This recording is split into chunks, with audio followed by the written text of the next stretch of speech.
OMW, on my way to you. Good at what I do. I'm OMW. Watch me walk away, putting myself on display. 1, 2, 3 a day. I'm on my way, on my way. I'ma have you on tiptoes, watching my diamond afterglow. I know you wanna take me home. I'm on my way, on my way. OMW, on my way to you. Good at what I do. I'm OMW. OMW, on my way to you. Good at what I do. I'm OMW. On my way, on my way. They wanna judge me, I'll testify. Catch me on Insta, I'm verified. They want me quiet, I amplify. I'm on my way to the best thing that you've ever seen. You know that you bow to the queen. You lose all your senses and reason. I'll give you something to believe. OMW, on my way to you. Good at what I do. I'm OMW. OMW, on my way to you. Good at what I do. I'm OMW. On my way, on my way.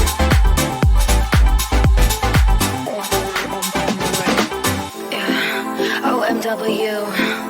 Nothing left to prove. So enjoy the view, taking a picture like Malibu. I'ma have you on tiptoes, watching my diamond afterglow. I know you wanna take me home. I'm on my way, on my way.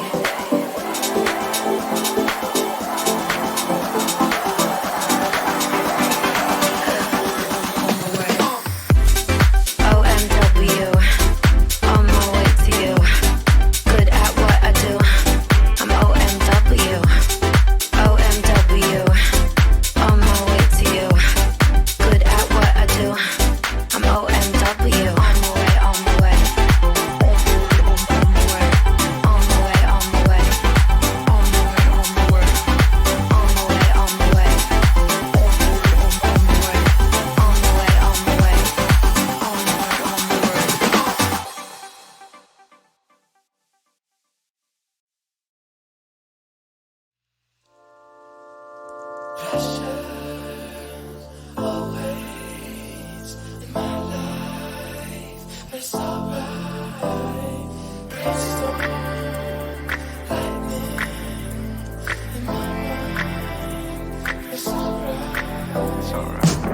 Don't tell me what I gotta do. Understand that I'm the truth. I ain't really got a lot to lose. That's why I fuck with you. Now I'm not really one for attention. Shine a light through a prism full spectrum. Pull the curtains back, you in my dimension. Lay back and just forget the pressure.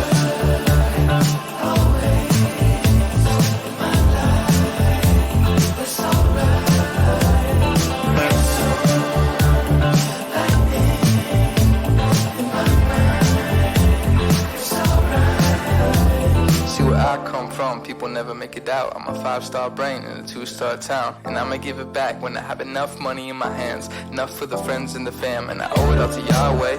Lord knows that I couldn't do it my way. Almost bought a ticket for the fast lane. Now I'm hopping on a flight to the Everglades to forget the pressure.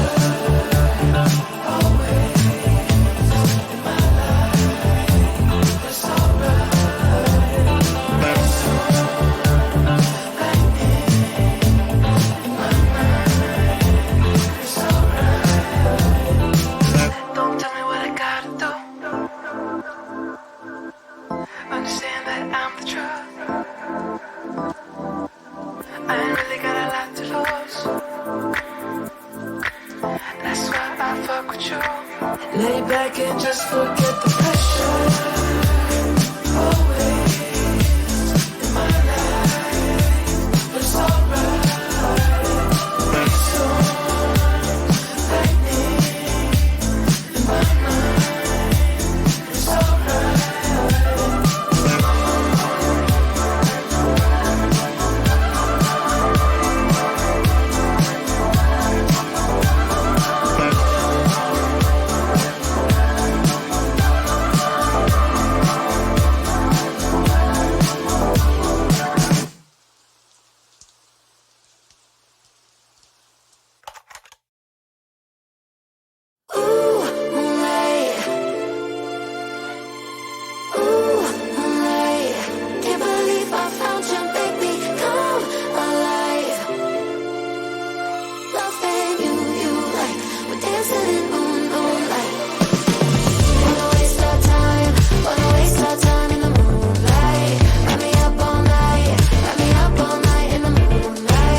pessoal, muito boa noite a todos e todas. Sejam muito bem-vindos e bem-vindas para mais um webinário aqui, produzido pelo Instituto Nacional de Assistência Farmacêutica e Farmacoeconomia. E hoje, com muito orgulho, nós somos recepcionados aqui pelo estado da Bahia, nosso estado-mãe, e o melhor estado também do mundo, só para fazer o deboche na cara de Mário Moreira, que será o nosso moderador da noite. Hoje nós iremos discutir o PCDT da doença de Gaucher, contando aqui com a aula do Dr. André Pessoa, ele que é neurologista infantil, atua também em neurogenética, professor do curso de medicina da Universidade Estadual do Ceará, entre outras qualificações que eu deixarei aqui para Mário Moreira apresentar para vocês. Ele que irá abordar a aula PCDT da doença de Gaucher e a jornada de acesso do paciente ao tratamento. Logo em seguida, para contextualizar a realidade do nosso estado, porque, afinal de contas, nós estamos discutindo e fazendo essa jornada pelos estados do Brasil, justamente para saber como é que funciona a assistência farmacêutica dentro do estado. Nós iremos abordar os pontos críticos importantes no fluxo de dispensação dos medicamentos no âmbito do CEAF, com a doutora Renata Mundim, que é diretora de assistência farmacêutica aqui do estado da Bahia. E agora apresentar, o nosso capitão timoneiro aqui desta noite, Mário Moreira, que é gestor público e auditor, mestre em saúde coletiva, consultor em saúde na Secretaria Estadual de Saúde, ex-diretor de assistência farmacêutica de lá, da Secretaria Estadual de Saúde de Pernambuco. Doutor Mário, seja muito bem-vindo, boa noite. Boa noite, Vitória, boa noite, Renata, boa noite, André. Dizendo a satisfação de estar aqui nesse webinário na Bahia, afinal de contas, hoje quem paga meu salário é uma empresa baiana, e dizer que eu concordo, a Bahia é o melhor estado, até porque Pernambuco é um país, mas vamos lá. Provocar um pouquinho para a gente poder começar. A doença de Gaucher é uma doença que tem uma grande importância como doença rara no cenário nacional, tem uma série de necessidades dos nossos pacientes e um protocolo produzido pelo Ministério da Saúde, revisado há pouco tempo, e algumas dificuldades para tanto gestores como prescritores, e, inclusive, tivemos a notícia agora que o Ministério está tentando reverter a incorporação da última droga incorporada. E aí a gente precisa trabalhar gestores, pacientes e prescritores e serviços, sociedade representativa dos médicos, sociedade representativa dos usuários, para barrar essa tentativa de desincorporação por parte do Ministério da Saúde, alegando que não há viabilidade para a produção do medicamento em território nacional. Então, é uma coisa que muito nos assusta e muito nos preocupa. Então, diante de todo esse cenário, ontem tive o prazer de assistir à apresentação de Dr. André Pessoa, que já foi apresentado, neurologista infantil, com atuação em neurogenética, professor da UES, chefe do Serviço de Neurologia do Albert Sabin no Ceará, presidente da Sociedade Cearense de Neurologia e Neurocirurgia, membro da Comissão de Ensino da Sociedade Brasileira de Neurologia Infantil, coordenador do Departamento de Neurogenética da Sociedade Brasileira de Genética Médica. Então, eu passo para o doutor André agora, 25 minutos. Fique à vontade, doutor André, pode fazer sua apresentação. Muito obrigado, Mário. Mais uma oportunidade de a gente estar aqui, conversando, e sempre é uma discussão diferente, Mário? Apesar de a gente falar do mesmo assunto, mas o Mário aí levantou várias questões interessantes ontem. Hoje eu terei um compromisso às 8 horas, o Mário falou que eu estou como presidente aí de uma sociedade cearense de neurologia. Hoje a gente tem uma assembleia ordinária. Infelizmente, eu tenho que estar 8 horas e tem que ser presencial, pelo menos, a diretoria. Então, vou pedir desculpas, porque, infelizmente, hoje, excepcionalmente, não poder participar da discussão, que é a melhor parte, Mário? Ontem a gente fez uma discussão riquíssima, tá, Renata? Infelizmente. E eu já acho que até antecipo o que eu sempre falo, a gente, quanto médico, está na ponta, é fundamental a gente ter um grupo, uma equipe de farmacêuticos qualificados e que fazem esse time da saúde, e, sobretudo, a importância nas doenças raras, Então, vocês que estão aí, além de técnicos, da farmácia, da bioquímica, da farmacovigilância, enfim, vocês são gestores, Então, vocês sabem gestão de altíssima importância, Porque envolve medicamentos fundamentais, medicamentos básicos, mas principalmente medicamentos também de alto custo, Esses medicamentos para essas doenças raras, de uma forma geral, A gente pode até discutir isso, Mário, numa outra oportunidade. Por que os remédios chegam tão caros, E aí já chega até óbvio que a gente vai brigar sempre pelo menor preço dos medicamentos, mas existe também um argumento deles, né, que do investimento em pesquisa, né, Mário, que a gente carece aqui no nosso país, né? A gente acaba sendo consumidor, né? A gente faz, e aí não é por falta de cérebro, né, Mário? Tem muita gente muito boa no Brasil, mas falta investimento na pesquisa básica mesmo, que é de onde vem a produção de novos tratamentos, né? Então a gente acaba consumindo, e muitas vezes uma terapia dessa, ela é fruto aí de vários trials, várias pesquisas que não deram certo, né? Recentemente tinha uma medicação que estava em fase 3 para Alzheimer, um anticorpo monoclonal. Eu estava nos Estados Unidos, eu vi durante 2 congressos americanos de neurologia o entusiasmo que muitos médicos tinham em relação a essa possibilidade de tratar uma doença tão ruim como a doença de Alzheimer. E depois eu vi que na análise interina, ali na fase 3, o remédio caiu. E o prejuízo foram de bilhões e bilhões de dólares para a empresa que estava investindo durante 10 anos. Então, a gente tem que entender isso também, né? Para que um remédio desse dê certo, muitas outras tentativas deram errado. E é um investimento muito grande. O que a gente precisava era que o nosso país investisse nisso, né? Tá bom? Mas vamos falar da doença de Gaucher, né, Mário? Mário, que é um cara... Só fala chegar no Ministério da Ciência, Tecnologia e da Fazenda, porque todo o dinheiro de investimento em ciência do Brasil, esse ano para o ano, foram cortados. Pois é. A gente só vê as coisas piorando, né, Mário? Enfim. Mas vamos lá, se a gente fica deprimido, né, e vamos para frente, né? Fazer o que a gente pode fazer. Eu, um Helles, médico, professor ali, né, pesquiso, uma pesquisa clínica, né, a gente precisa desse investimento. Então, eu vou só compartilhar a tela com vocês. Vou aqui, pronto, acho que está todo mundo vendo, né? E aqui são meus conflitos de interesse, está passando, né, Mário? Está sendo. Tá? Pronto, então, a gente, antes de chegar ao PCDT, a gente faz uma introdução, né, do que é a doença de Gaucher, os tipos dela, como é que ela é diagnosticada, porque isso está no PCDT, como é que ela é avaliada, os tratamentos disponíveis, o que é que não é atendido nesses tratamentos, né, e chega ali, no final das contas, no PCDT, literalmente, né. Então, a doença de Gaucher é uma doença genética, recessiva, multissistêmica, decorre de uma substância chamada glicosylceramida, que é uma ceramida, um glicosfingolípide, por deficiência de uma enzima chamada beta-glicocerebrosidase, e esse acúmulo desse substrato acontece principalmente em macrófagos de órgãos hematopoéticos, como fígado, baço, medula óssea, né? E aí você tem 3 tipos da mesma doença, não são doenças diferentes, são exatamente a mesma doença, e que se eu tenho uma maior deficiência enzimática, eu tenho um quadro mais grave, e é o Gaucher tipo 2, que é o mais grave, que é neonatal, precoce, que tem organomegalia, não chega a ter envolvimento ósseo, porque as crianças falecem muito cedo, se estão vendo a sobrevida menor que 2 anos, e tem um envolvimento neurológico muito rápido, muito agressivo. Se eu tenho uma deficiência enzimática um pouco menor, um pouco mais moderada, eu tenho um tipo 3, que também geralmente tem quadro clínico na primeira infância ou no início da vida adulta, também com organomegalia, nesse já pode ter envolvimento ósseo, também tem um quadro neurológico, existe uma variação, né, desde quadros mais leves a quadros mais graves, e a sobrevida até 40 anos, né? E o tipo 1, que seria a forma mais leve, em que você tem muita organomegalia, porque você vai viver mais anos, você tem muito envolvimento ósseo, envolvimento neurológico mais sutil, antigamente achava-se que não tinha, tanto é que se classificava o tipo 1 como forma não neuropática, e esse conceito caiu, né? Você pode ter, até porque o indivíduo que é portador, ou seja, ele apenas está em heterozigose, ele não tem a doença de Gaucher, ele tem apenas uma cópia, ele pode desenvolver a doença de Parkinson. Imagina tendo 2 cópias com variantes patogênicas, né? E a sobrevida varia de 6 a 80 anos. Então, a variabilidade clínica, a gente discutiu isso com o Mário ontem, por ser uma doença rara, mas também por ser multifacetada, por ter apresentações diferentes, esses pacientes sofrem ainda mais ainda com a falta de diagnóstico e com a perda de tempo de diagnóstico e, consequentemente, a perda de tempo do tratamento. Então, o indivíduo à esquerda com doença de Gaucher, mas assintomático, é importante que esse conceito é um conceito que é o critério maior no PCDT, ele fala do paciente com Gaucher sintomático. Então, esse homem, por exemplo, ele não entra na indicação. Já esse jovem, levemente afetado, e você vê o desenho aí do aumento do fígado e do baço, ele tem sim já a indicação de tratar. E uma criança gravemente afetada, que pode ser, eu não sei exatamente que figura, mas pode ser um Gaucher 2, e infelizmente essa criança não foi contemplada no PCDT, que eu particularmente não concordo com isso, já que o tratamento melhora alterações hematológicas e organomegalias e melhora a qualidade de vida do paciente.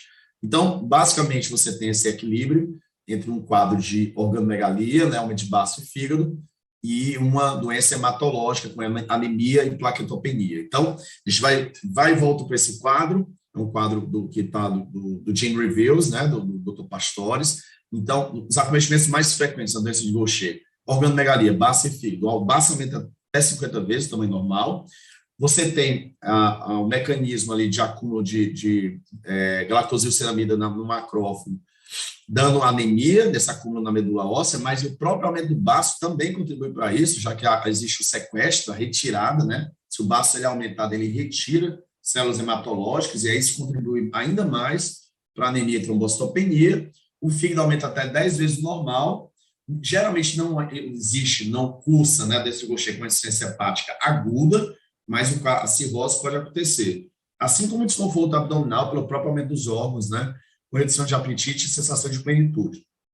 Então, a imagem de uma peça, né, de um baço aumentado, e na microscopia, a célula de Gaucher no baço, denotando aí esse acúmulo de glicosilceramida. Do ponto de vista hematológico, você tem um acúmulo nos macrófagos da medula óssea, consequentemente, o acometimento da linhagem vermelha, né, com diminuição de hemoglobina, hematócrito, e, consequentemente, anemia, fadiga, indisposição, mas eu também tenho o acometimento da linhagem megacariocítica e com diminuição de plaquetas, né, que é a trombocitopenia, levando principalmente a sangramentos, alterações da hemostasia primária. Aqui uma imagem bem rápida mostrando a infiltração da medula óssea, da doença de Gaucher, e é bem importante também, esse à esquerda, eu diria que são os mais comuns, né, o envolvimento esquelético, né, e o trabalho aqui do Dr. Pastores mostra que você pode ter dor óssea, osteoporose, osteopenia, osteonecrose, osteosclerose, fraturas, deformidade e retardo de crescimento. As dores ósseas geralmente acontecem nos membros, né, em ossos longos, e pode ser piorada por febre. O raio-x pode ser usado para você ver, por exemplo, pontos de osteoporose. Essa osteopenia ela afeta tanto a parte trabecular como a parte cortical do osso. Você também pode ter osteólise, que são pequenas erosões do osso, com esse aspecto aí de carcomido, né, um córtex rarefeito, e esse aspecto de vidro fosco ou favo. Uma complicação gravíssima e irreversível do acometimento ósseo na doença de Gaucher é a osteonecrose, que é secundária a infartos ósseos, né, alterações vasculares. Geralmente as regiões mais afetadas é a cabeça femoral, né, no quadril, o húmero proximal, no ombro, e corpos vertebrais. E quando chega a osteonecrose, infelizmente, é um padrão, um grau de acometimento que não é irreversível, né? E aí você vê que isso leva a um imenso impacto funcional, porque ele pega grandes articulações, como quadris e ombros, e à esquerda você consegue ver a osteonecrose através de raio-x, à direita através de ressonância. A osteosclerose parece, mas é diferente. Você tem também um quadro secundário a alterações vasculares, a infarto ósseo, você pode ver no raio-x, pode acontecer as fraturas patológicas, né, inclusive fraturas de vértebra, que é uma coisa bem complicada, e pode ter compressão medular ou radicular. E além desses acometimentos todos ósseos, o paciente com Gaucher ele tem mais dificuldade de remodelação. Tá? Aqui é um artigo de 2006, mostrando mais ou menos isso que eu já falei. Do ponto de vista neurológico, né, a doença de Gaucher, então o neurológico, ele pode acontecer em todos os tipos, né? Lembrando, tipo 2 é o mais grave, do ponto de vista neurológico, é o mais grave, da forma geral. Depois você tem o 3, e o 1, que é o quadro mais hematológico, mais visceral e mais ortopédico, até porque os indivíduos tendem a viver mais tempo, mas eles podem ter alteração neurológica. Quais são as alterações neurológicas mais importantes do Gaucher? Alteração da motricidade ocular, vou mostrar um vídeo depois de uma criança, um paciente nosso com Gaucher 3, epilepsia, falta de coordenação muscular, que a gente chama de ataxia cerebelar, e isso envolve a fala arrastada, um declínio cognitivo e o tremor, principalmente o tremor parkinsoniano, né? E o Gaucher 1, que achava-se há um tempo que era aquela forma não neuropática, vocês podem ler isso ainda em algumas literaturas, realmente isso caiu, né? O Gaucher, doença de Gaucher é um espectro da mesma doença, mais grave ou menos grave. O indivíduo pode ter, por exemplo, perda auditiva, o Gaucher 1 tem muito mais, movimentos oculares também anormais, tremor parkinsoniano, né? Os sintomas da doença de Parkinson mesmo. Então, com a imagem mostrando o tipo 1, da esquerda para a direita. Da esquerda menos neurológico, para a direita mais neurológico. Obviamente, o quadro mais grave neurológico é o tipo 2. Aqui um resumo que eu já falei. pode acontecer envolvimento pulmonar e outras alterações, por exemplo, como o mieloma múltiplo, que é uma neoplasia grave, e o paciente com Gaucher, ele aumenta aqui, né, segundo esse artigo aqui, 6 a 7 vezes o risco de evoluir com mieloma múltiplo. E um dos mecanismos aventados seria uma ativação crônica dos macrófagos, e aí você geraria uma expansão clonal de imunglobulinas. O diagnóstico é através da suspeita clínica, e você pode usar alguns dados de laboratórios, como, por exemplo, antes da enzima, você pode usar a dosagem do marcador inespecífico de doença de depósito chamado quitotriosidase, que é um marcador que se eleva em várias doenças de depósitos, mas na doença de Gaucher, ela tem uma especial importância, já que ela aumenta muito, é muito sensível, e também pode ser, a dosagem da quitotriosidase pode ser usada como follow-up. Você vai dosar a enzima, o padrão ouro de todas as doenças metabólicas é dosar em fibroblastos, que demandam uma biópsia de pele, mas isso na prática é muito pouco usado, então geralmente se prefere a dosagem em leucócitos. Mas o PCDT cita isso, também você pode usar uma dosagem em papel filtro, mas quando você dosa papel filtro, para confirmar isso aí, você tem que ter, além disso, o aumento da quitotriosidase ou um teste genético confirmando, tá?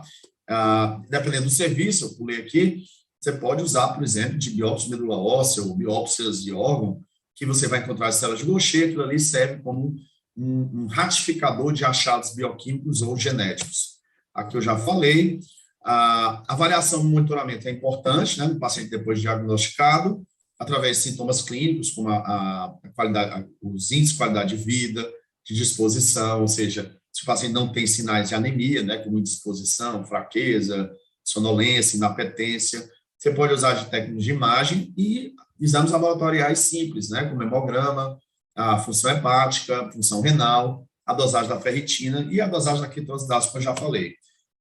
Algumas técnicas de imagem, você pode mensurar clinicamente o tamanho de fígado e baço, né? O baço você não consegue medir bem, mas você consegue aferir o tamanho dele, se o traube está ocupado e o tamanho dele abaixo do rebote costal esquerdo, mas você pode usar de imagens, como ultrassom, tomo, ressonância, para ter uma medida mais precisa. Também você pode usar raio-x para várias alterações esqueléticas, que eu já falei, ósseas, a ressonância e a própria densitometria óssea para ver a densidade mineral óssea. Isso aqui é um método de ressonância que você consegue chamar de QCSI, que você consegue ver um acometimento precoce esquelético, né? Não é todo serviço que vai ter isso, na verdade, pouquíssimos serviços vão ter esse método de segmento. E aí, quando se indica tratamento? No mundo todo existe uma variação, alguns países só os pacientes graves são tratados, que isso é uma coisa realmente bem complicada, porque se você for tratar apenas um paciente grave, esse paciente já vai ter muita coisa que não vai ter boa resposta, como, por exemplo, osteonecrose, fraturas patológicas e outras coisas.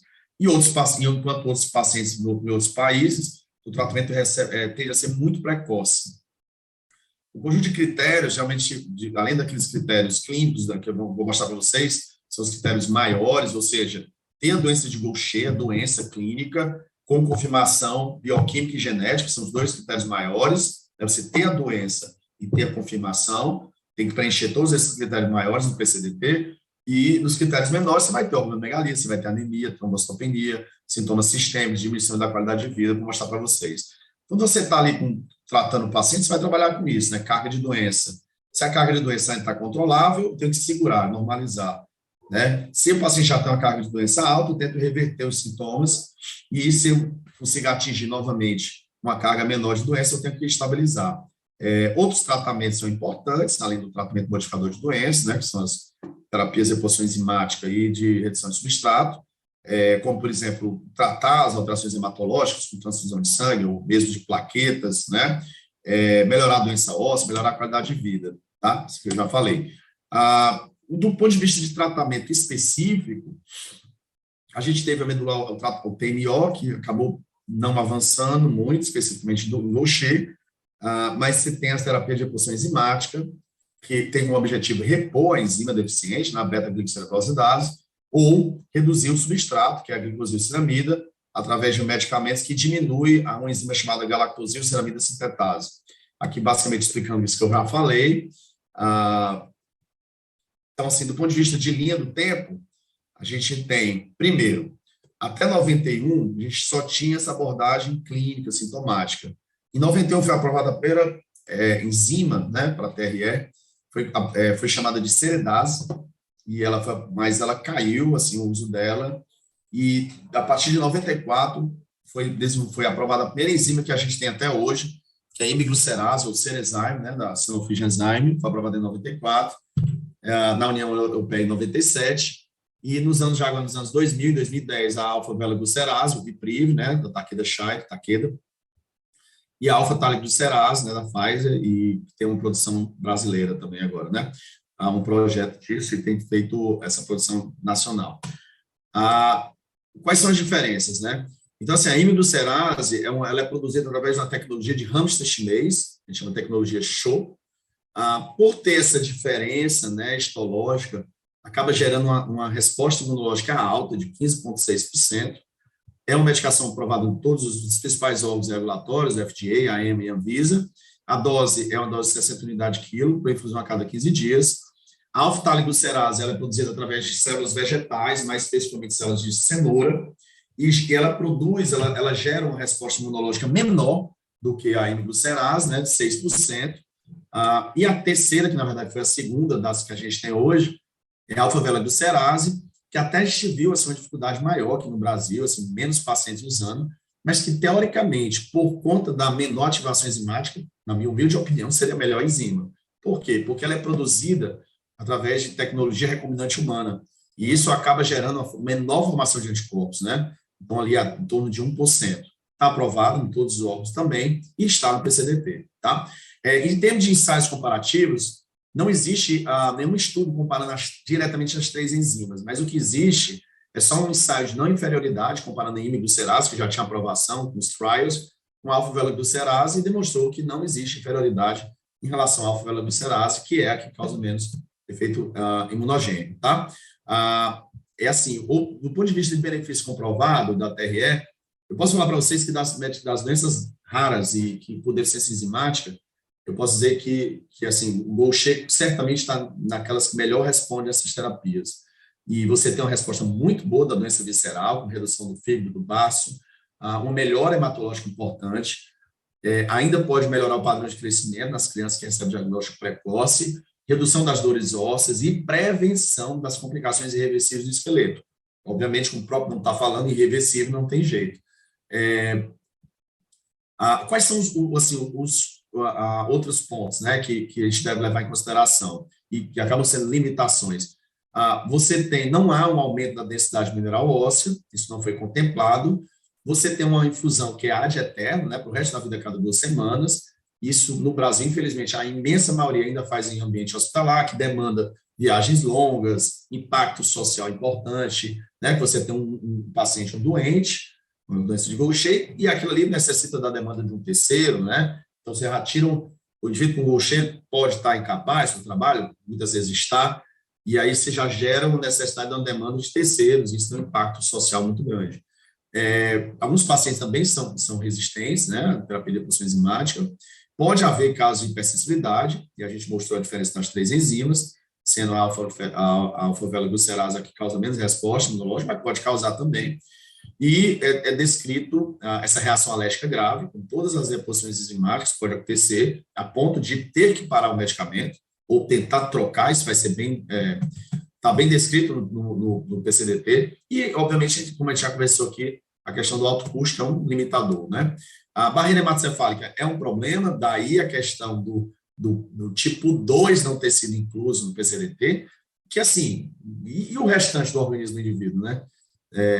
Então, na minha humilde opinião também, eu acho que não vejo muito sentido em não tratar o paciente com Gaucher tipo 2, o tipo paciente, é muito complicado isso.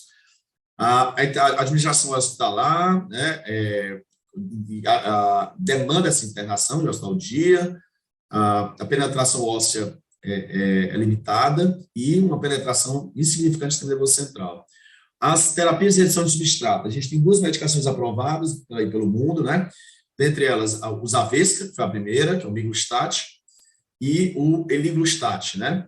E a diferença são medicações orais, mas o Eliglustat, ele dá um trabalhinho a mais, porque você precisa fazer um estudo genético para ver se o indivíduo é metabolizador lento ou intermediário. Se ele for um metabolizador rápido, não é indicada a medicação para ele.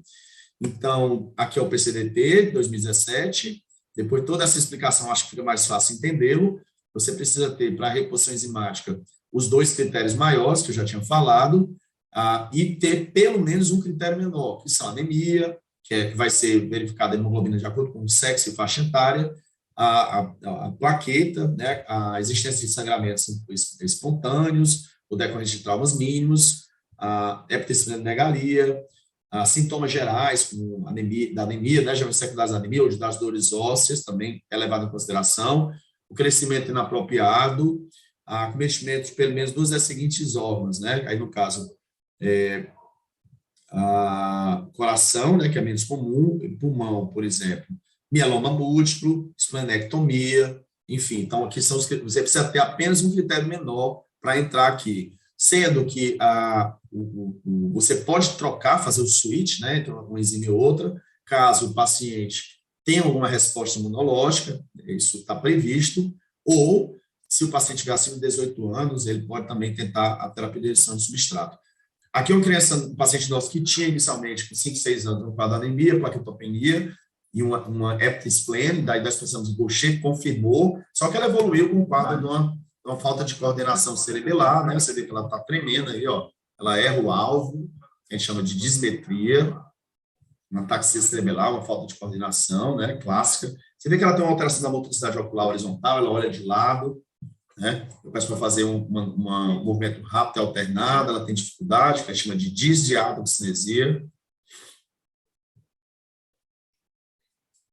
Ela vai levantar, ela tem uma falta de coordenação para levantar. Aí, depois de um tempo, ela começou com um tremor parkinsoniano, ela usou Prolol e melhorou, tá?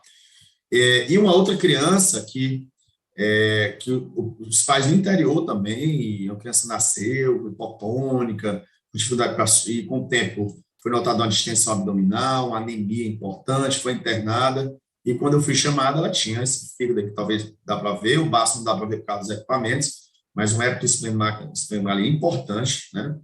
E uma postura epistoto, né? Ela toda hipertônica, se jogando para trás. Dessa forma, eu pensei em doença de Gaucher, obviamente foi confirmado, obviamente era um Gaucher tipo 2, era uma criança que assim, eu, apesar de não estar no PCDT, eu prescrevi a medicação para ser feita judicial. Por quê? Porque a criança que ficou 7, 8 meses internada, ela foi para casa muito brevemente, já voltou, então ela faleceu por volta de 9 meses, ela ficou menos de um mês em casa. E ela ficou internada por quê? Ela ficou internada por anemia, plaquetopenia e organomegalia. Ou seja, sintomas clínicos, sinais clínicos, né, anemia, plaquetopenia e organomegalia, que se ela não tivesse esse quadro, ela nem teria internado. Ela teria um quadro de atraso de desenvolvimento, mas teria uma qualidade de vida infinitamente melhor. Então, infelizmente, foi uma família que não conseguiu levar a criança para casa. Mas esse caso, por exemplo, não está incluso no PCDT. E, na minha opinião, está equivocado pelos motivos que eu já falei. Tá? Então, agradecer a atenção de todos.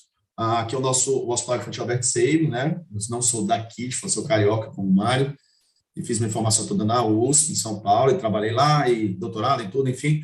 E hoje a gente faz um ambulatório de neurogenética. O Hospital Infantil Albert Sabin é um centro de referência de doenças raras, pela portaria 99, parceria aí com a doutora Hernani Ribeiro, geneticista, e lá a gente tem casos de tudo que vocês imaginarem.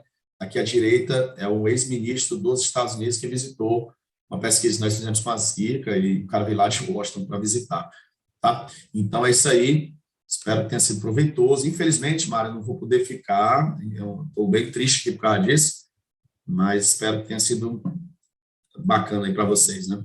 Eu queria parabenizar novamente, eu acho que as pessoas que mais me estimulam são aquelas que mais me desafiam, e ontem você me desafiou a pensar e a trazer algumas questões, e assim, eu percebi que eu também trouxe essa necessidade sua de dar resposta nessa apresentação de hoje, eu acho que até pelo pouco tempo que você tinha, mas foi muito proveitoso e eu queria agradecer sempre. Eu acho que a gente só cresce assim, com desafio. Mário, muito obrigado. Inclusive, é isso mesmo, você falou a verdade. Eu acho que as tuas colocações ontem foram muito, muito boas, muito complexas, filosóficas até. E eu tentei, nessa questão do PCDT, não é o PCDT, mas o PCDT está certo, né? Eu acho que você levantou uma coisa, outra muito boa ontem, assim, da pouca participação, de uma forma geral, da sociedade, principalmente, eu vou puxar a minha turma aqui, tá, Mário? Assim, os médicos, né? Você vê a adesão, por exemplo, a consulta pública, ínfima, né? Então, se tivesse um movimento, né, mais forte, né? Então, a gente precisa também se mobilizar mais, né? E é muito complicado, né? Porque a pessoa só pensa, muitas vezes você só pensa se você tem uma pessoa na família com aquela doença, ou se você conhece. A gente tem que se mobilizar como sociedade e realmente se mexer com esse cenário que só piora, como você colocou, né, Mário? E é isso aí. Um abraço, peço desculpas a todos. Obrigada, doutor André, também. Foi um prazer aqui te Peço assistir. desculpas para não ficar na discussão final. Tô aqui Teremos outras oportunidades, com tem certeza. 15 minutos para chegar aqui, ainda vou me deslocar de carro. Tá? Um abraço a Vai. todos, tá, gente? Um abraço. Tchau, tchau. Obrigado e boa noite. Até a próxima. Tchau, tchau. Próximo, tchau, tchau. E agora nós temos doutora Renata Mundinho, a mulher que colocou a assistência farmacêutica da Bahia em outro patamar. Um patamar de diálogo, um patamar de ciência, um patamar de abertura e conquistas. Hoje a gente pode dizer que a assistência farmacêutica baiana tem cumprido um papel junto com a assistência farmacêutica nordestina importantíssimo. Um dos pontos é chefiar o consórcio Nordeste, atuar de forma parceira, atuar de forma amiga, sem perder a responsabilidade e o compromisso sanitário. Então, eu queria parabenizar a Renata pelo que ela está fazendo nesse tão pouco tempo. Você já conseguiu virar a página e transformar a Bahia no que ela merece estar, no cenário nacional, atuante, junto com outros estados nordestinos, fazer a diferença. Renata, fica à vontade, amiga. Pode fazer. Boa noite, Mário, meu querido. Obrigada pelas suas palavras. Gostaria de agradecer ao INAF também pelo convite, né? A doutora André explanou perfeitamente aí a respeito da doença de Gaucher. Bom, Mário, eu aprendi quando eu entrei no SUS que o SUS se faz com diálogo. O SUS se constrói, a gente constrói o SUS dia a dia, porque os desafios são diários. E não tem como você construir um sistema na lógica ascendente das políticas de saúde sem dialogar com os diversos atores. Então, meu compromisso é esse. É um prazer muito grande estar como diretora de assistência farmacêutica na Bahia, esse estado que eu tenho no meu coração, né? Mudei para cá, para a Bahia, há 8 anos atrás, e sou apaixonada por esse estado. E o meu compromisso diário que eu levanto é para dar o meu melhor para a população baiana e para todos os usuários do SUS, porque a gente faz esse diálogo, a gente participa e ocupa os espaços, não só aqui no nível estadual, mas no nível nacional, né, Mário? Buscando construir mesmo e fortalecer o Sistema Único de Saúde, defender esse sistema que é um presente, que é um dos maiores bens que o brasileiro tem, é o Sistema Único de Saúde. E não é só o pobre, não, é todo mundo, é o pobre, é o rico, é todos. É o sistema que ele está em todos os locais.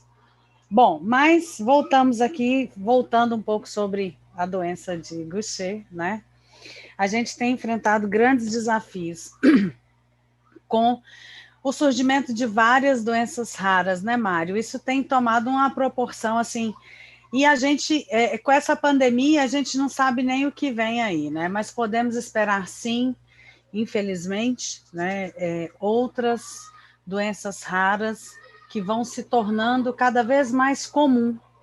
Existe uma regra para se definir como doença rara, né, 65 casos a cada não sei quantos mil habitantes, mas isso vem tomando proporções cada vez maiores e desafiando os gestores, os profissionais, todo o sistema, a articular a rede, a estruturar essa rede, né, a fazer o diagnóstico no tempo oportuno, ofertar o tratamento correto no tempo oportuno para esses pacientes, dar o acesso com uso racional, né, de acordo com as diretrizes, atualizar essas diretrizes, né, também, como o doutor falou, como são doenças raras, não são muitos os estudos, e os estudos têm um N pequeno, porque já se trata de uma doença que tem, né, uma prevalência não tão grande. Então, a contribuição dos médicos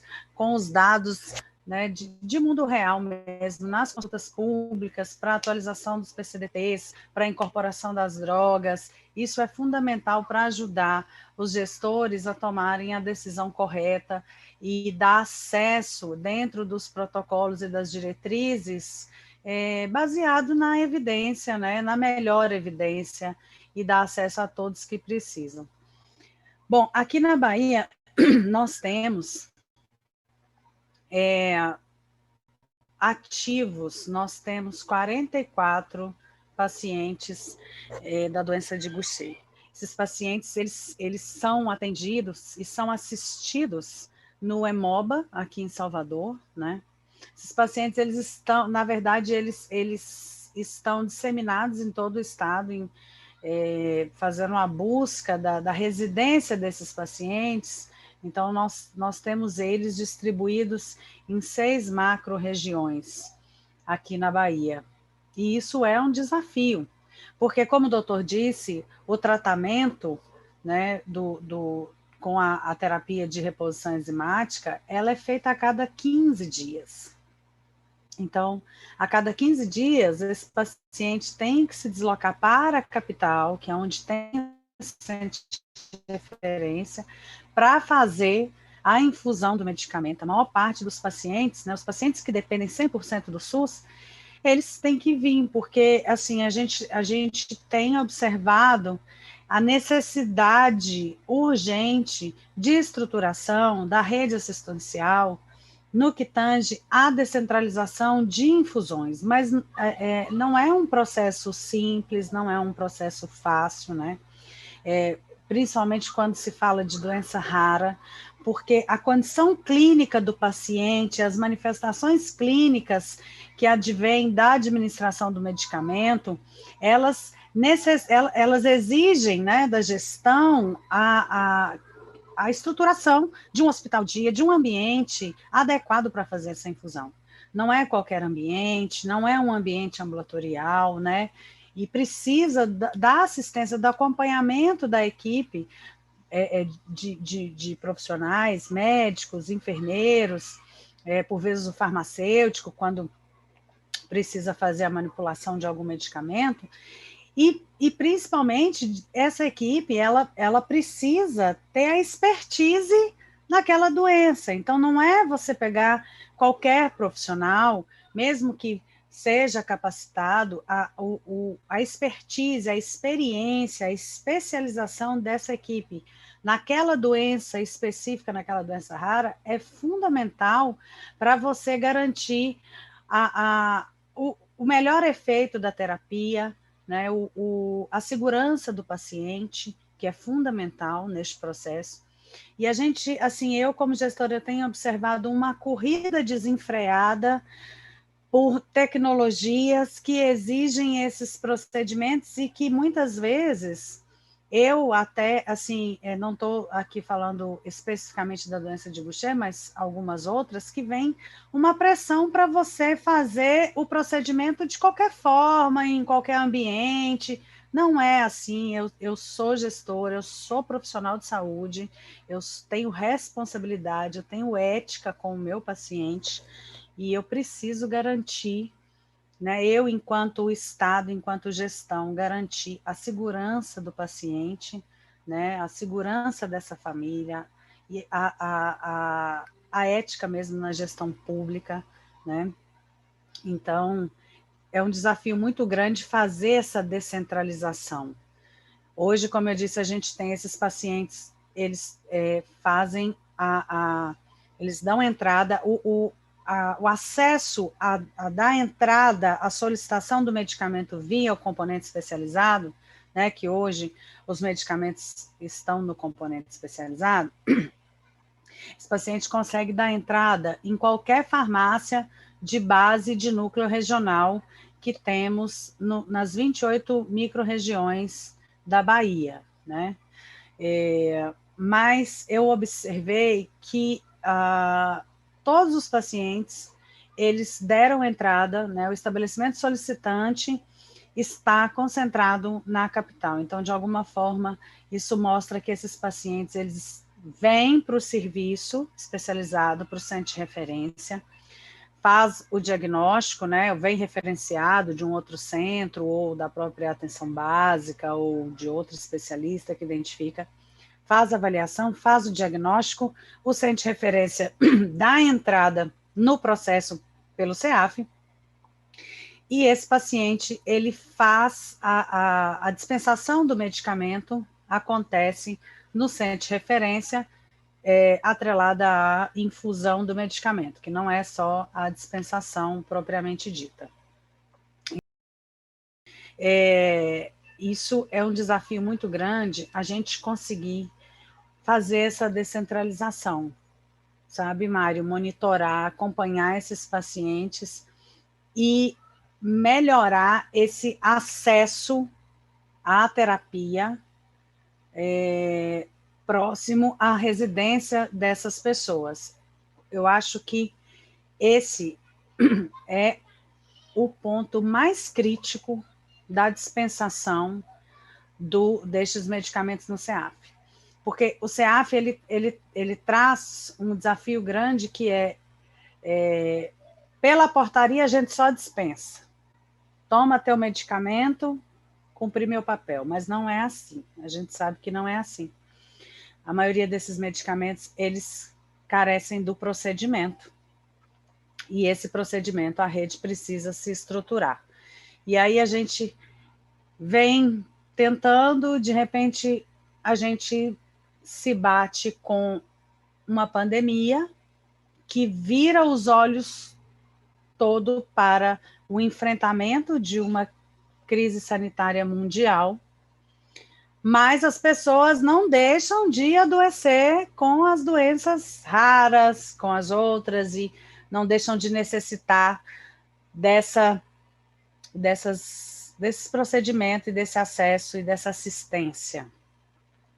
Além desse ponto crítico, eu trago também, Mário, a questão da gestão da aquisição e distribuição destes medicamentos. Estes medicamentos, eles fazem parte do grupo 1A do componente, que sabemos que aquisição e distribuição é responsabilidade do Ministério. E tivemos durante o ano de 2021, que eu vou me ater só o ano de 2021, diversos episódios de pendência de distribuição. Hoje, meu estoque de alfa-taliglucerase está zerado, eu tenho pendência de distribuição da programação do 4º trimestre, que já está acabando, né? Hoje é dia 14, falta 16 dias para acabar o trimestre, e nós temos 50% de pendência, ou seja, 50% dos pacientes receberam o medicamento para fazer a infusão, e 50% não recebeu no 4º trimestre. E aí, queria muito que o doutor André estivesse aqui para falar as consequências da interrupção do tratamento. Porque isso, assim, eu tenho uma lista de uns 15, agora, em dezembro, essa semana, começaram a entregar algumas coisas. Mas essa gestão, ela está bem complexa, e isso traz um desafio muito grande para a gente, porque o paciente, ele não bate na porta do Ministério da Saúde, ele bate na minha porta. Ele não bate na porta da atenção básica também, não, porque ele sabe que não é de lá que vem o medicamento dele, e realmente não é lá que ele tem que bater. Ele bate na porta da gente, ele bate na porta do centro de referência, do Estado, né? Ele tem que cobrar mesmo, eu não estou falando, ele tem que botar a boca no trombone e cobrar. Então, assim, já não bastasse os desafios que a gente tem no dia a dia de enfrentar uma doença rara, né, de difícil diagnóstico, de difícil assistência, de ter que estruturar tudo. E aí você ainda tem que... O mínimo que o ente tem que prover também não provém. Além disso, a gente é surpreendido recentemente com a consulta pública do componente especializado, na qual foi feita a proposição não de exclusão do item, mas você tem, por exemplo, a imiglucerase. Existem 2 apresentações da imiglucerase no componente especializado. Então, a proposta é excluir uma apresentação que está com dificuldade de aquisição. Excluir uma apresentação da alfa-veloglicerase, que também são 2 apresentações, excluir uma, porque não tem registro na Câmara de Regulação de Medicamentos da Anvisa. Mas a alfa-veloglicerase, ela acabou de ser incorporada, gente. Como é isso? Então, assim, são muitos desafios. O paciente vai lá, começa... Teve uma... Eu lembro da alfa-velo, teve uma pressão muito grande, assim, de quantos pacientes estão usando, quantos pacientes vão usar, qual que é a previsão, né? O Ministério querendo saber da gente a previsão para fazer a aquisição, claro. Mas a gente teve aqui na Bahia uma situação que, assim, eu tenho hoje aproximadamente 25 pacientes utilizando imiglucerase. E eles já estão bem, estão estáveis na terapia deles, e nem o paciente, nem o médico assistente se sentiu, assim, ou confortável para fazer essa alteração da terapia, entende, Mário? Porque o paciente está estabilizado com aquela droga. E aí aquele ditado de que time que está ganhando a gente não mexe, né? E aí, agora, recente, essa consulta pública solicitando a exclusão de uma apresentação. E aí vem a pergunta, hoje a gente está vendo a solicitação de exclusão de uma apresentação, estou falando 2 apresentações, estou falando para doença de Gaucher, fora o resto. E amanhã? Será que vão conseguir manter a produção dessa apresentação que fica? Será que vão conseguir manter incorporado esse medicamento que traz todos os benefícios que o doutor André acabou de colocar? Nós vamos ficar sentados, de braços cruzados, esperando? Então, acho que precisa chamar a indústria, precisa chamar os gestores, precisa chamar a sociedade médica, precisa chamar o Ministério da Saúde. Precisamos conversar, dialogar e encontrar as soluções. Excluir a apresentação não é a melhor solução. A melhor solução é buscar o medicamento que seja lá fora. O Ministério ele tem autonomia de fazer a compra internacional, coisa que nós, estados, temos uma dificuldade surreal. Então, eu acho que assim, a gente precisa realmente sentar, colocar os pontos. Não tem sido fácil para os gestores, para as famílias, para os médicos, e a gente precisa estar muito atento ao que está acontecendo e ao que vem por aí. Bom, é isso que eu deixo aqui o debate aberto, Mário, para a gente bater bola aí agora. Falei muito. Muita vida, Renatinha. Facilitou demais minha vida. Mas vamos lá. Meu papel é esse, de tentar trazer algumas questões importantes. Você falou que o problema principal hoje é gerar acesso. Eu acho que a gente tem alguns problemas prévios, que é gerar assistência, né? A própria portaria 199 ela só cria os centros de referência de doenças raras nas capitais. Pô, tu tem 500 e poucos municípios aí. Tu tem uma rede Pernambuco-Bahia, que só da Bahia são 67 municípios. E como é que fica? E aquele cara, Lindenberg sempre fala de Teixeira de Freitas. Como é que é o cara que vem de Teixeira de Freitas para Salvador para ser atendido? O cara que vem de Juazeiro para ser atendido, Uauá, Pilão Arcado, Centro-Sé. Só Rochó, cada um mais longe. Isso. E aí o que acontece? Criaram uma portaria onde o modelo de acesso é baseado em dinheiro. O modelo Exatamente. de acesso é baseado em assistência. É gerado de acordo com os centros de referência e gerado em dinheiro. A emenda constitucional 95, que foi aprovada em 2017, no governo Michel Temer, com o ministro, à época, Ricardo Barros. que agora é o líder do governo, esse cidadão simplesmente ele tirou uma série de recursos do orçamento, dentre eles o investimento em tecnologia própria em medicamentos, como foi o caso da Hemobras, porque ele não conseguiu levar ela para Tecpar, no Paraná. Esse cidadão também zerou o orçamento de investimento em medicamentos próprios, porque o repasse de tecnologia em saúde naquela época, ele conseguiu vender trastuzumab mais caro produzido no Paraná do que a própria Roche vendia no mercado interno. Era R$ 1.500 a mais cada ampola. Então, é de uma lógica muito perversa com a população. A lógica do subfinanciamento sempre existiu, desde que o SUS é SUS. Mas do desfinanciamento da saúde é uma lógica muito maldosa, porque é o maior programa de inclusão social do mundo. É verdade.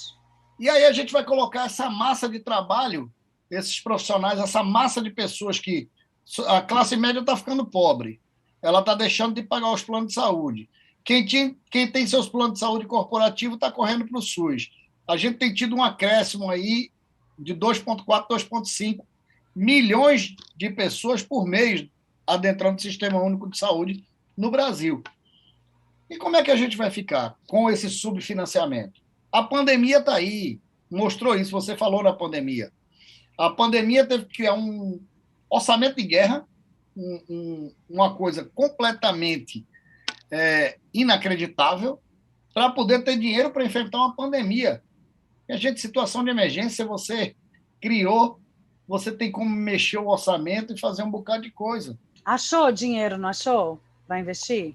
Para emenda fantasia, emenda secreta. Orçamento secreto tem dinheiro, mas para o SUS, não. Pois é. Para comprar vacina, só se for $1 mais caro.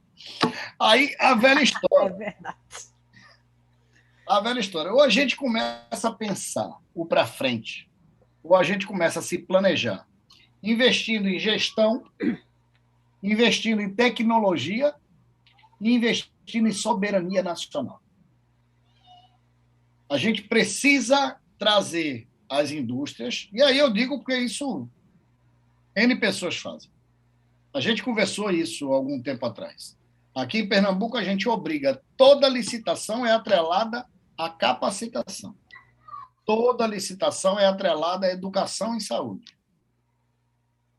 A gente tem aí o Bahia Pharma, tem aqui o Lafep, tem outros. Por que a gente não começa a discutir os vazios assistenciais de medicamentos que hoje existem também? E usa esse parque fabril para atender a necessidade da população e não os desejos econômicos do ministro da Economia, que é igual a cantiga da perua. Para ele, quanto pior, melhor. Pior, melhor. Porque está ganhando em dólar, o cara ganha, dólar valoriza 10 centavos, ele ganha milhões, e a gente, cada vez mais, no Sistema Único de Saúde, sofrendo. E deixar bem claro que isso não é um discurso político, é um discurso técnico-científico. Por quê? Porque quem está passando a necessidade é a população, os gestores e o próprio doutor André, como ele falou aí, as dificuldades que está passando. É a primeira vez na história do Sistema Único de Saúde que ele é desfinanciado. Então, a gente precisa começar a pensar o que a gente quer para os próximos anos de saúde pública. E aí você tocou um ponto crucial. É unir os diferentes atores. A indústria farmacêutica tem um papel importante. A indústria farmacêutica tinha as portas fechadas na Bahia, né? E agora ela tem as portas abertas para estar dialogando. Aqui em Pernambuco era da mesma forma, e aí André Belfort, que deve estar aí assistindo, sabe muito bem como era, e hoje a gente tem aqui recebe, escuta, tem grupo de WhatsApp com 196 pessoas que vendem medicamento em Pernambuco. Por que a gente colocou tudo num grupo de WhatsApp? Para ser transparente, para saber que a gente está conversando com todo mundo a mesma coisa, não está beneficiando ninguém. Então, a gente precisa pensar o antes, que é o acesso à assistência, a capacitação da assistência, porque essas pessoas que sofrem fratura, será que o traumatologista, que está só acostumado a ver fratura, vai pensar em Gaucher? Não. A gente precisa melhorar o diagnóstico, melhorar o acesso aos exames. O doutor André colocou uma série de exames. Será que a gente consegue realizar todos esses exames num cidadão? Minha mulher é enfermeira reguladora e regula uma região de saúde com 20 municípios. Então, eu vejo aqui ela desesperada tentando arranjar exame para todo mundo. Então, eu sei muito bem como é essa história dentro de casa. Outra questão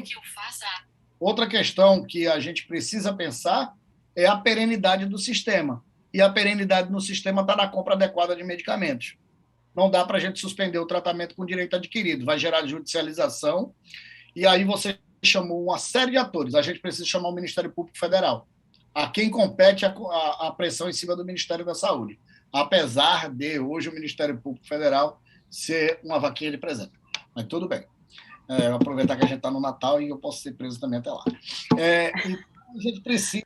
Mas temos o Ministério Público Estadual, né, Mário? Que aqui mesmo na Bahia tem uma atuação muito forte na gerência da saúde, né?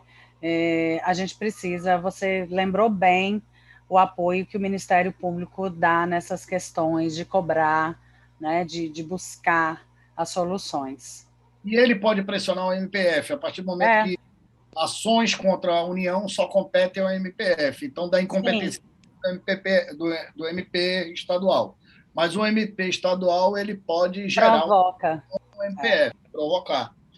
Está acontecendo isso, o que é que vocês vão fazer? Aí, geralmente, os promotores estaduais, mesmo dos órgãos federais, têm tido uma atuação, não estou dizendo lá no nível central na PGR, mas eu estou dizendo muito com relação aos estados, é uma atuação mais afícua e mais compromissada e comprometida. Aqui, sabe, Mário, a gente faz um monitoramento mensal das pendências dos medicamentos de aquisição do Ministério, do Grupo 1A.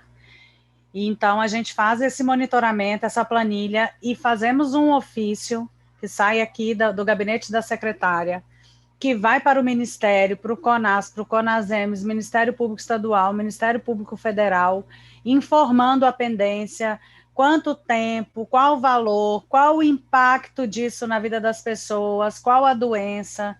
Então, assim, a gente precisa cobrar, né? Também não podemos só reclamar e ficar de braços cruzados. O que eu vejo, assim, muitas pessoas só reclamam e ficam de braços cruzados e não buscam, né? Não fazem nada.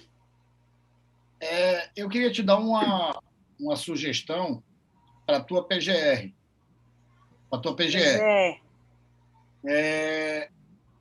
Pernambuco e Paraná entraram com ação na Justiça contra o Ministério da Saúde e ganharam. Eu vi. Então, os medicamentos do elenco 1A, que são responsabilidade federal, a gente aciona a União automaticamente na falta. E a União está respondendo isso e pagando multa altíssima para poder abastecer esses dois estados. E reduziu muito as nossas faltas. Eles tiram de outros para colocar para a gente. Olha, obrigada pela dica. Amanhã eu já vou conversar, né, aqui com o pessoal e seguir esse exemplo de Pernambuco, porque é isso, assim, a gente foi criado, eu mesma fui criada com um ditado muito forte na minha cabeça de que quem não chora não mama.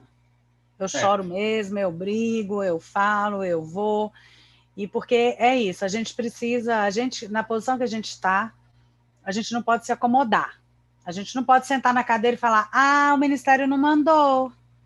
Ah, é culpa do Ministério.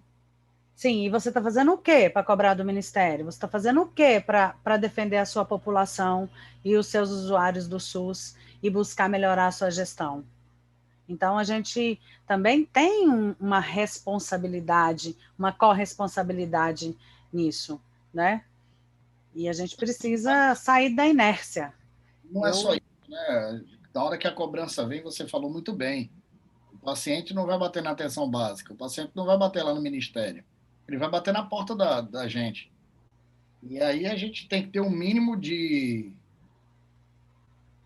sinergia para poder estar atuando e, acima de tudo, eu acredito muito na empatia. O doutor André falou, quando é paciente é da família, a gente corre atrás. Quando é dos outros, a gente não sente a dor. Mas, assim, se você não tiver, ser profissional de saúde, não tiver empatia com a dor do outro, vai trabalhar com o computador, que é mais fácil. É verdade. E, Mário, você falou uma coisa aí também que eu acho importante, e aqui eu quero provocar um pouco a questão da indústria farmacêutica.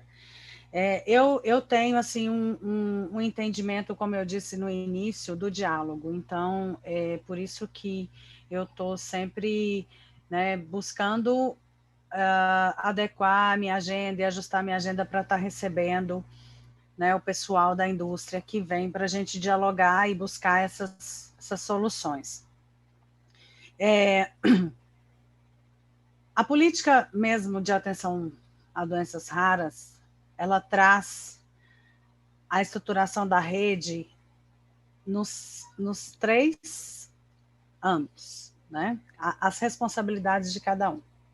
Doença rara não é porque ela é alta complexidade, porque a maioria dos medicamentos são de alto custo, que ela não perpassa pela atenção básica, ela perpassa sim. A atenção básica é coordenadora do cuidado e ordenadora da rede. Então, eu observo, sabe, Mário, eu venho da assistência municipal, venho da assistência farmacêutica municipal.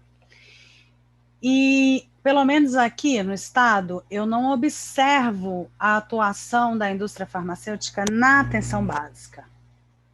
Porque, veja bem, a indústria está ali com seu medicamento, vendendo seu medicamento, né? E aí, de repente, esse medicamento precisa de fazer uma infusão no ambiente hospitalar. A maior parte dos municípios tem HPP. Mas eles estão capacitados, porque não é só você pegar um medicamento e fazer uma infusão, tantos ml por minuto, e pronto. Não. Aquela equipe, ela precisa estar capacitada.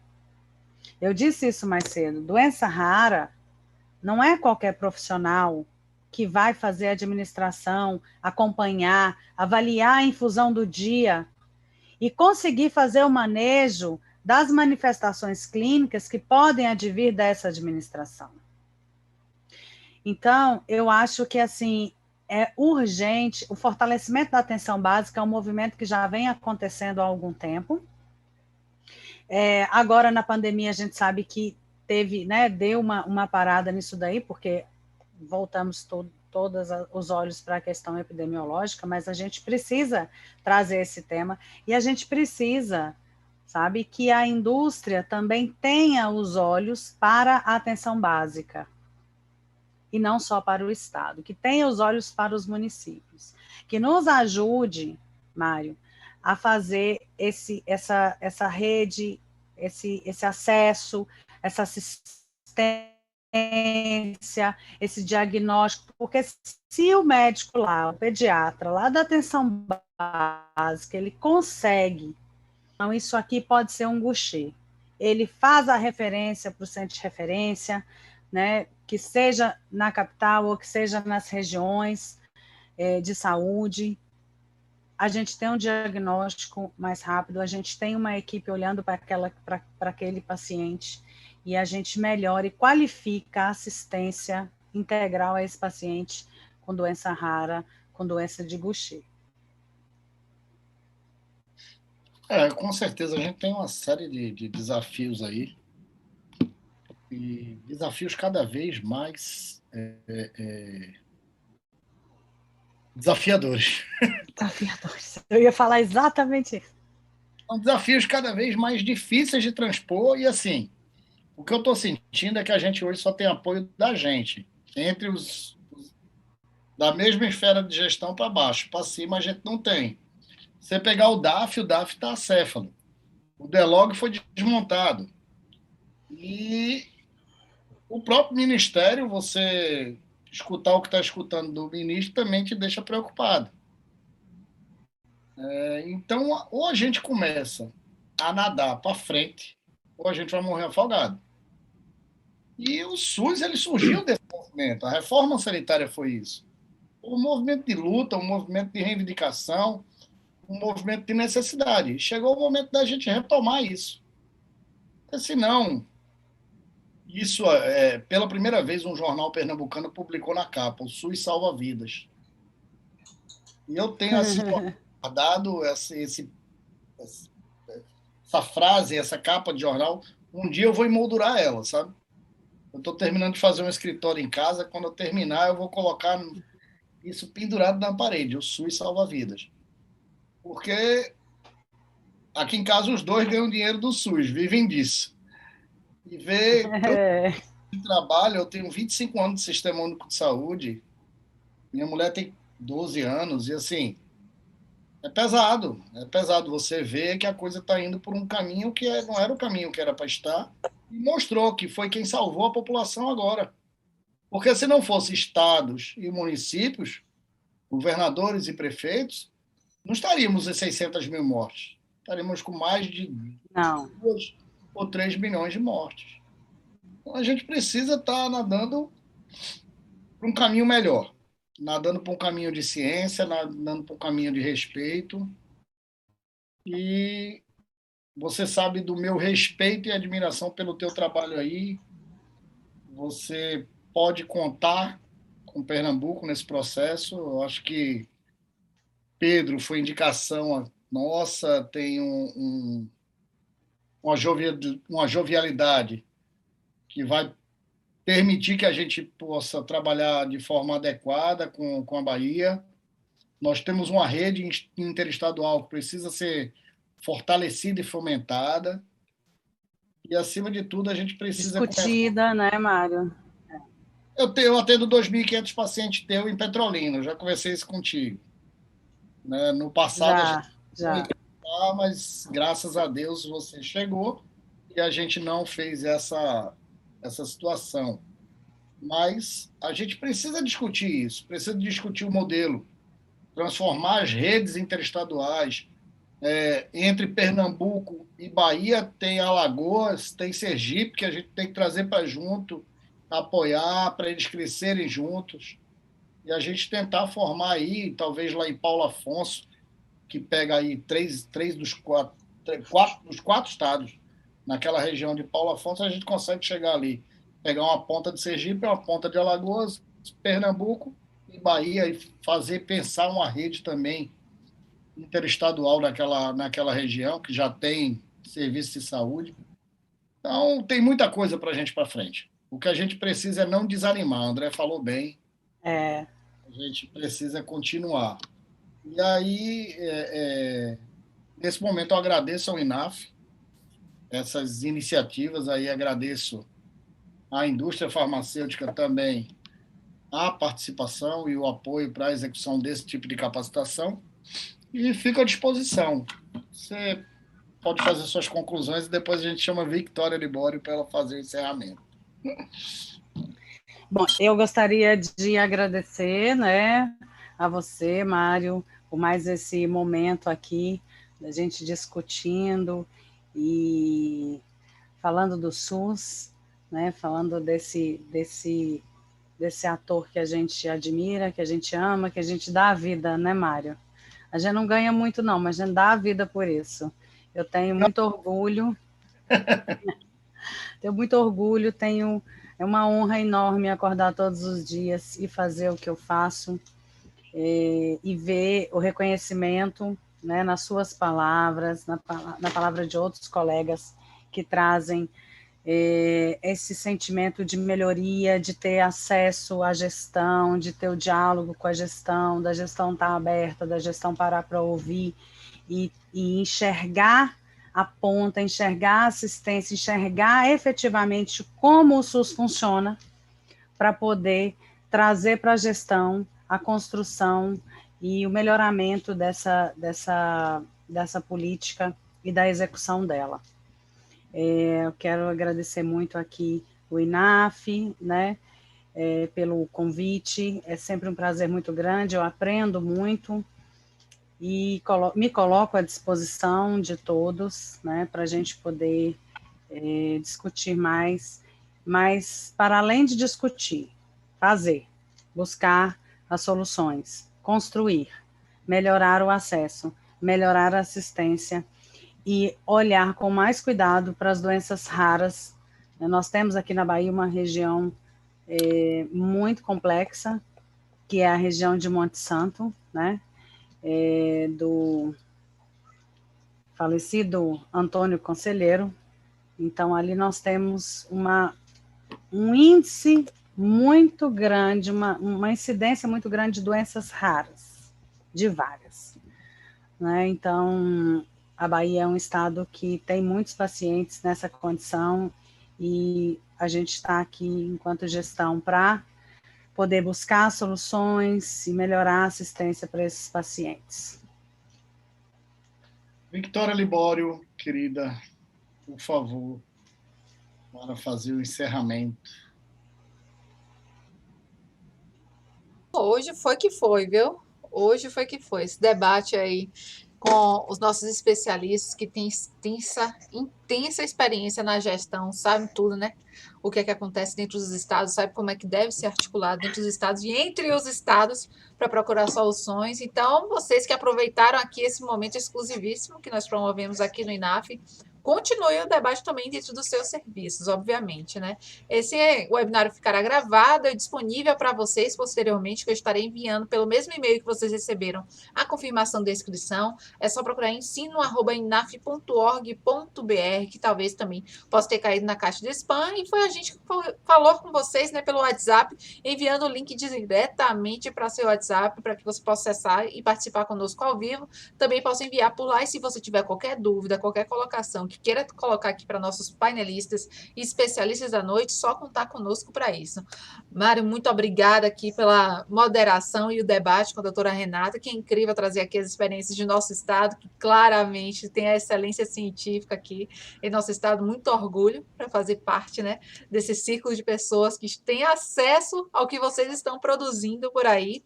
E eu deixo aqui o meu agradecimento a todos vocês que acompanharam a gente até agora, e nos vemos em novas oportunidades e iniciativas do INAF, e desejo aqui aos nossos colegas, né, profissionais da saúde aqui da Bahia inteira, dos recantos do estado, um bom final de ano, boas festas e ótimo Natal para vocês, porque 2022 vem ainda com muito mais luta, né? Só vou finalizar hoje, espero meu e-mail com a mensagem final de Natal lá do INAF. Nos vemos em nova oportunidade. Tchau, tchau, gente. Boa noite. Tchau, Vicky. Tchau, Mário. Obrigada. Boa noite.